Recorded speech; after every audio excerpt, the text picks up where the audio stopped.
If we would like a note below the D, which is on the bottom of the staff, we need to add what is called a ledger line. If we add this ledger line, we then can put a note on that line and it will be a C, one note below the D. This ledger line can be used in either direction. So the note above the treble clef staff is a G. If we add a ledger line and put a note on that ledger line, it will be an A. These ledger lines can be used above or below the staff, and there is no limit to how many ledger lines we can add. But after 4 or 5 ledger lines, the notes become very difficult to read. Let's go back to the single ledger line below the treble clef staff. This note is a C. If we add a note below this ledger line, we create a B. And if we add a second ledger line and place a note on that second ledger line, it will be an A.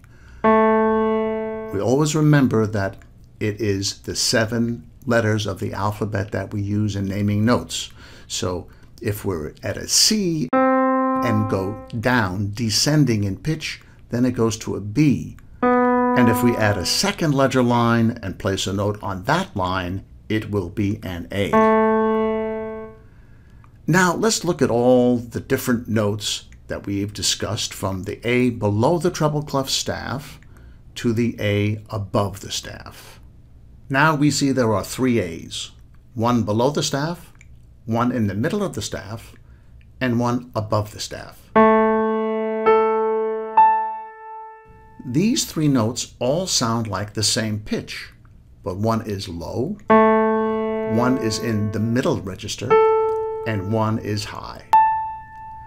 If we count from the low A to the middle A, we see that the middle A is the 8th note above the low A.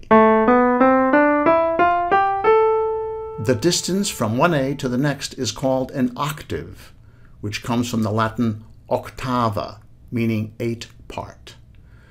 We can now read 2 octaves of music on the treble clef. The low A to the middle A is 1 octave. The middle A to the A above the staff is the 2nd octave. There are 2 memorization tools that some use to remember the treble clef notes. The spaces are F, A, C, E, which of course spells face, and the lines are E, G, B, D, F. Every good boy does fine.